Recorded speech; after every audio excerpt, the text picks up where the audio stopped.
Alright. Hai, Assalamualaikum. Nama saya Izzah Hazira. Jadi hari ini kumpulan kami akan menemubual salah seorang warga Indonesia mengenai negara mereka. Jadi sebelum kita mulakan sesi temubual tersebut, bolehkah anda memperkenalkan diri terlebih dahulu? Halo, nama saya Padita. Saya dari Indonesia. I'm taking baby.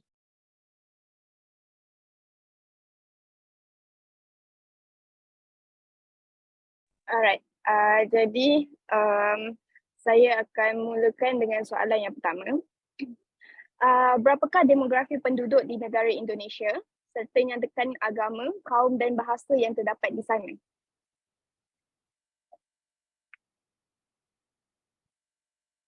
So, Indonesia tu ada 227 jiwa. Indonesia termasuk dalam top terbanyak penduduk. Untuk agama ada 6.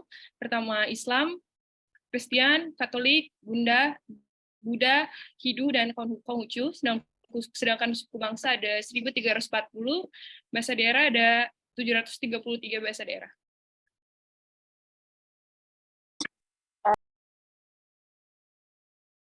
Pas kepada next person. Okey, nama saya Muhammad Aiman.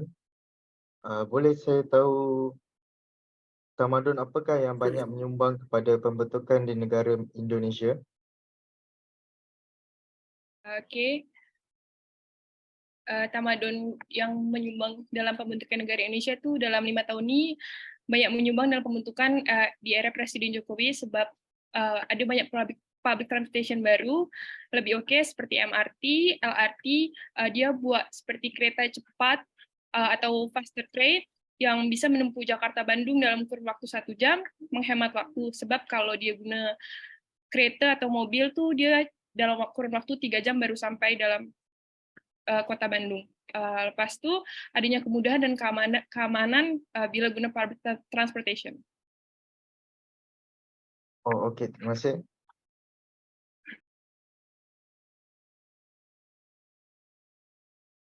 Okay, hai Pendita. Okay, I actually nak tanya soalan based on keunikan budaya dekat Indonesia. Okay, yang kita tahu Indonesia memiliki 700 bahasa daerah dan mempunyai lorat yang berbeza. Macam yang kita tahu, in Indonesia yang diorang akan pakai bahasa ibunda diorang macam gak apa-apa lah. Yang itu kita normal kita tahu. Okay, selain daripada bahasa ibunda, ada tak bahasa yang lain? Contohnya bahasa daripada Medan ke Aceh ke yang Pandita boleh share dekat kita? Ada. Indonesia punya 733 bahasa daerah, tapi saya ni from Central Java atau Jawa Tengah, so saya bisa cakap bahasa Jawa sikit-sikit lah. Dalam bahasa Jawa tu ada 2. Pertama ada bahasa Krama Inggil. Krama Inggil tu bahasa lebih santun, biasa guna untuk orang lebih tua. Sedangkan satu lagi bahasa Ngoko. Ngoko tu dalam artian kasar, so bahasa Ngoko tu biasa guna untuk kita borak lah dengan kawan sebaya. Satu sentence yang saya bisa kasih contoh, dalam bahasa Indonesia tuh ada ibu mau pergi ke pasar. Dalam Keramba Inggil tuh dia sebut simbok kesah datang pekan. Simbok tuh dalam artian ibu, kesah tuh dalam artian mau, sedangkan datang tuh dalam artian pergi, pekan dalam artian pasar. Sedangkan dalam Ngoko, simbok longo menyang pasar. Dalam artian tuh ibu mau pergi ke pasar, tapi dalam bahasa Ngoko tuh kita guna dalam borak dengan kawan sebaya.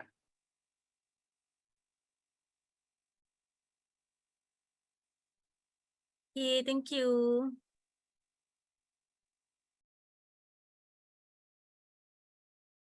So, nyatakan 3 kesan penjajahan yang dialami di negara sewaktu penjajahan di Indonesia.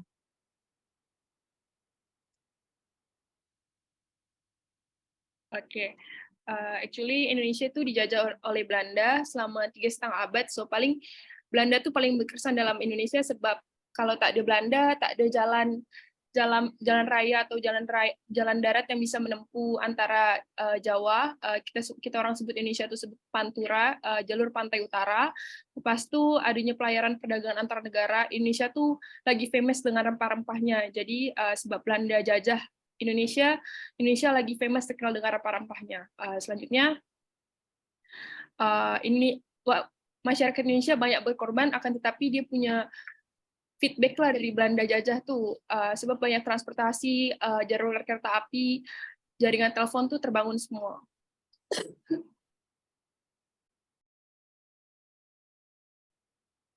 Okay, hi Prita, my name is Idham. So my question is, apakah perkembangan teknologi yang ada di Indonesia seperti macam telekomunikasi ke? Dalam saat ini teknologi yang ada dalam Indonesia tuh dia ada mobile payment atau kita sebut QR. Dalam semua aspek saat ini Indonesia menerapkan cashless, jadi kita orang kalau kena bayar beli sesuatu, beli benda ke dia pakai guna cashless dan bisa langsung QR dari mobile phone. Lepas itu adanya free wifi ke mana-mana, ke public place, ke public station, itu banyak free wifi. Alright, so seperti yang kita tahu dekat Malaysia sekarang pun ada 5G. Is it dekat Indonesia pun ada juga? Ada, ke Indonesia juga ada. Untuk semua line atau certain line saja? I think certain line, karena sebab kalau 5G ke Indonesia tuh dia kena mobile phone, kalau dia mobile phone dia baru, berarti dia boleh 5G, kalau tak, ya tak boleh 5G. Okay, itu saja. Thank you.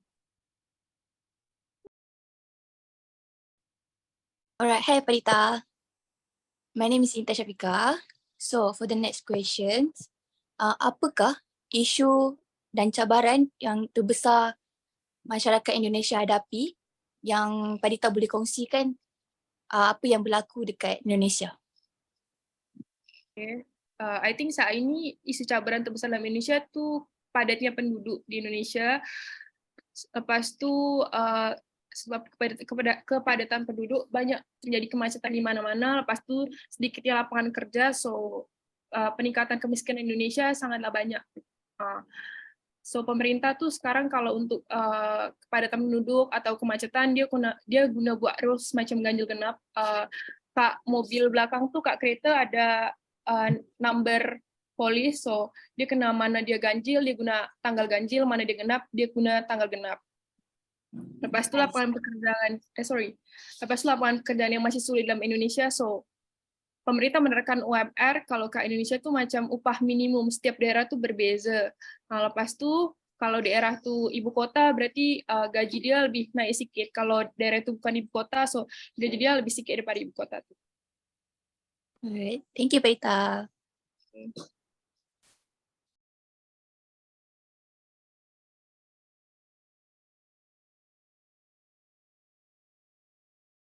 Okay, thank you. Hai Balita, so nama saya Hamdan. Persoalan saya dari segi ekonomi. So sewaktu 2019 2020 kita tergempar dengan COVID-19 pada tahun 2020. Jadi telah menyebabkan ekonomi dunia terhenti seketika dan pertumbuhan ekonomi negara menjadi sangatlah perlahan. Dan apakah antara solusi kerajaan Indonesia untuk memulihkan ataupun recover ekonomi negara Indonesia daripada masalah ini?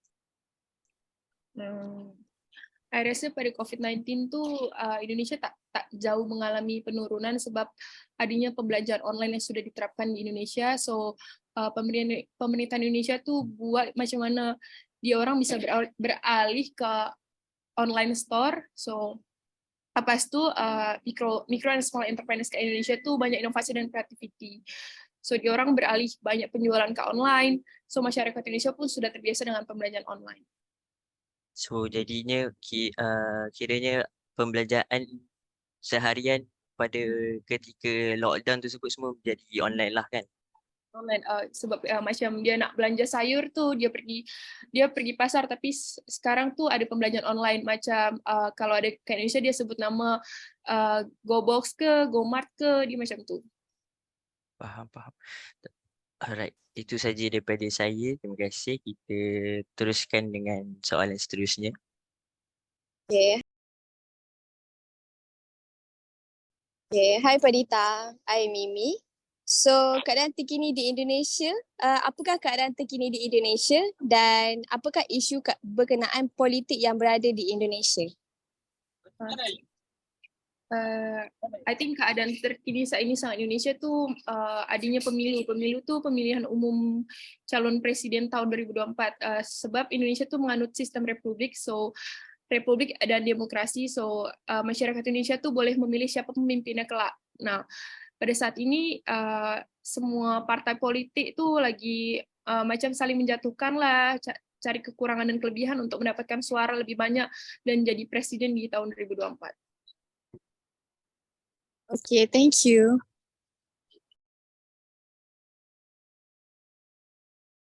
Hai Padita, West Mangan.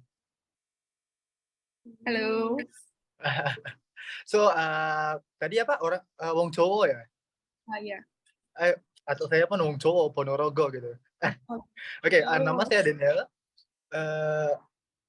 My question is berkenaan 21 April ya, tanggal 21 April adanya itu emansipasi wanita yang disambut setiap tahun.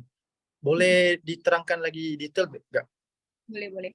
So emansipasi wanita tuh macam dulu ke Indonesia tuh perempuan tuh tak sama derajat dengan laki-laki. So perempuan tuh hanya boleh ada ke dapur, hanya boleh memasak, mengurus anak, tak boleh bekerja, tak boleh yang pendidikan tinggi.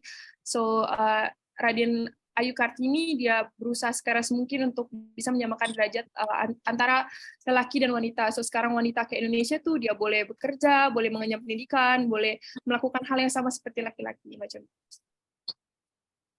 Oh, oke. Itu yang orang panggil Hari Ibu Kartini ya? Betul? Apa salah? Betul ya? Hari Kartini. Oh ya, sorry. Oke. Thank you. Sugeng Dalu ya.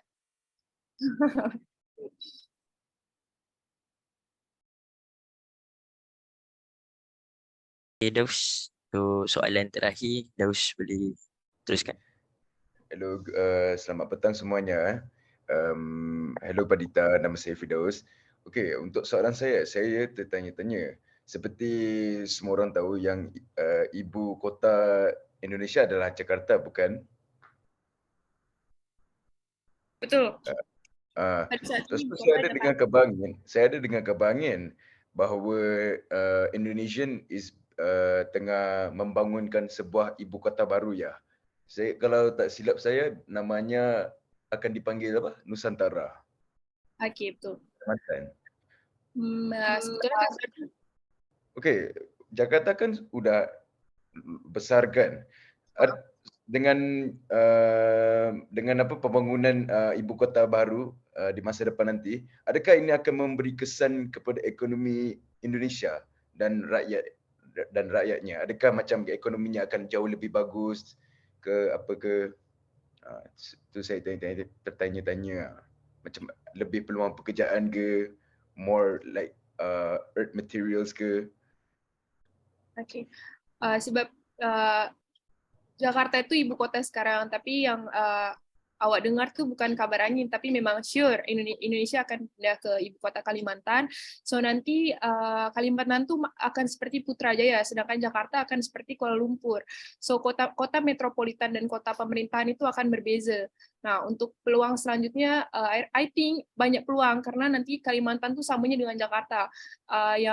Yang saya tahu juga Jakarta tuh termasuk gaji paling besar di antara kota-kota lain sebab dia adalah ibu kota. Untuk selanjutnya di bidang ekonomi itu sangat-sangat ada sebab nanti dekat Kalimantan banyak lagi ada perusahaan-perusahaan bangun kat sana. So rasanya Kalimantan akan membuka banyak peluang pekerjaan. Oh begitu, faham. Oh memang benar ya dia orang akan membangunkan. Okey, terima kasih Padita. Itu saja soalan saya.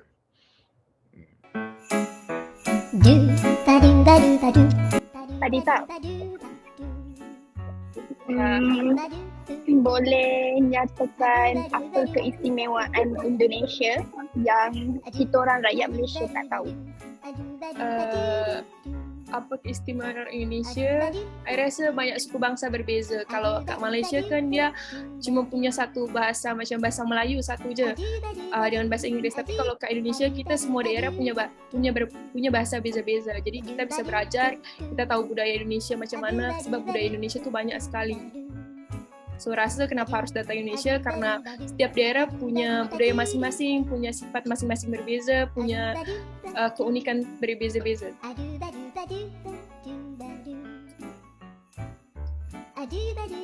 Okay, ada satu lagi soalan.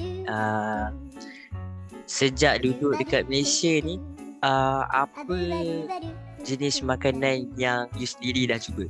Yang lain daripada lain, yang macam okay, kat Indonesia okay, makanan Indonesia. So kat Malaysia ni apa yang paling sedap lah yang pernah cuba makan kat sini? Rasanya makanan paling sedap tu kat sini tu cah pitiau dengan nasi lemak. Walaupun nasi lemak kat sini tak berbeza sangat dengan Indonesia, tapi nasi lemak sedap. Lemak. So lepas ni bolehlah awak jadi nasi lemak lepas ni. Baik. Kalau I nak tanya boleh? Wah, boleh silakan. Tak tanya siapa? Nak tanya, korang dah datang Indonesia, kalau dah makanan apa paling sedap ada kat Indonesia? Belum Sate pernah. Sate Padang. Telur gulung. Es jeruk. Bakso tu mesti wajib. I ada satu soalan lagi. Apa beza harian di Malaysia dengan harian di Indonesia? Harian macam mana? Kiranya macam kalau kat Malaysia ada setengah tempat dia tutup awal. Kalau dekat Indonesia, bila waktu yang diorang akan kedai semua tutup? Tak ada, Indonesia 24 hours. 24 jam. Especially Jakarta. Kita sebut Jakarta belum tidur karena semua kedai tu biasanya mostly semua buka 24 jam. Okay, faham. Okay, terima kasih. Okey, Padita. Saya tertanya, kan di Indonesia kan ada banyak suku kaum. Bukan kaum, apa dipanggil macam etnik kayaknya macam kayak orang Bajar, ada orang Bogor, bukan? Betul. Tapi kita sebut tu orang Sunda, orang Jawa, orang Sumatera, orang Kalimantan. Kalau orang Bogor tu nama kota, maksud I orang Jakarta. Tapi I ni orang Jakarta tu Jakarta. Tapi kalau orang Jawa, Jawa Tengah, Jawa Barat ke. Kalau orang Bogor tu biasa masuk Sunda.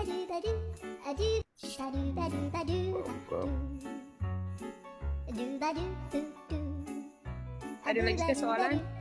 Ada last ataupun tak tahulah kalau ada yang lagi nak tanya, tapi saya curious macam kalau dekat tak silap saya dengar yang contoh kalau dekat Malaysia waktu pagi dia contohnya 1 pagi sampai pukul 11 pagi. So waktu tengah hari kita orang dekat sini macam 12 ke 1. And then waktu petang kita orang pula is contohnya pukul 2 sampai pukul 6 petang. Jadi ada tak macam bahasa lain yang dekat sana yang kat Indonesia cara diorang panggil waktu dekat sana? Berbeza tak kat sini? Berbeza. Kalau kat sini pukul 6 sampai 10 dia sebut pagi, 11 sampai 12 dia sebut siang, 1 sampai pukul 3 dia sebut sore, lepas tu dia sebut malam. Sore hari. Oh sore. So tapi bukan ke tak apalah. Okay, siap. Ada lagi ke yang nak bertanya? Ada. Okay, kalau ikutkan suku kaum ataupun etnik mana yang paling unik sekali bagi you? Rasa unik sekali. Ada punya. Okay.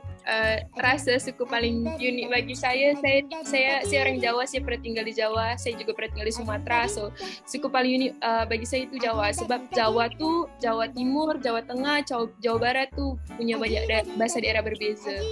So dia macam kalau dia cakap tu, kalau Jawa Timur dia cakap lagi keras, Jawa Tengah lagi sikit slowly, Jawa Barat lagi sikit macam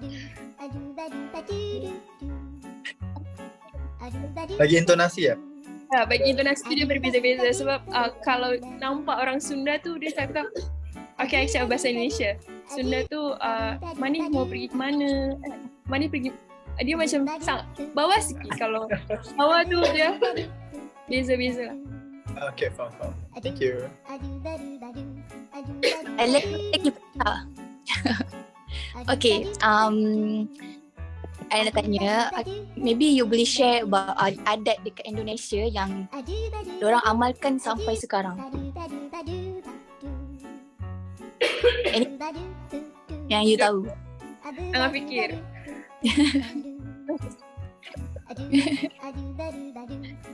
Kalau ada kat Indonesia yang saya amalkan sampai sekarang adalah saya tak boleh keluar waktu maghrib.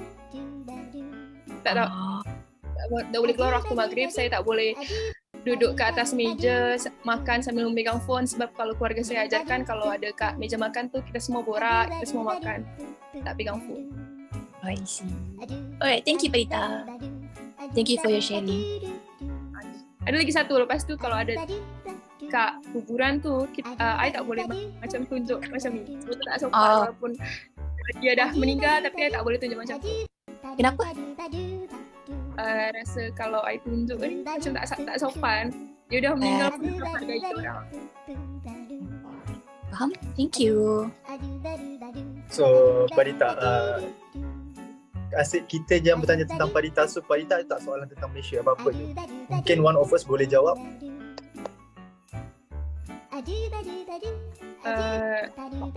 Kalau ada kat Malaysia, sama pertanyaan macam Intan, kat Malaysia macam mana budaya ada kat Malaysia yang diamalkan sampai saat ini? Budaya yang diamalkan maksudnya macam tadi jawapan Parita apa contohnya? Tak boleh makan. Ya, tak boleh makan megang phone. Lepas tu kalau saya orang Jawa, saya ada bahasa Jawa yang harus diucapkan saat makan tu. Macam Sugeng Dalu, Sugeng Rawu, dia ada ucapan macam tu. Okay. Kalau bagi saya, okay, ni saya bercakap based on orang Melayu lah, tapi tak semua. Kalau orang Cina mungkin lain, orang India mungkin lain. Guys, kalau saya tak tahu banyak, tapi yang saya tahu macam kita lah, kita pun tak boleh keluar maghrib sebab maghrib tu is a time for syaitan keluaran lah.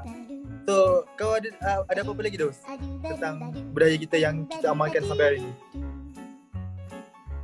Kayak gitu Kita banyak budaya, cuma tu lah kita lupa je. Banyak budaya lah sebenarnya. Cuma macam, tapi itulah kita hidup sekarang zaman moden kan, everything modernized sekarang. Dia beza dengan zaman dahulu. Tapi kita masih berpegang pada apa orang cakap, culture dia kan. Faham. Alright.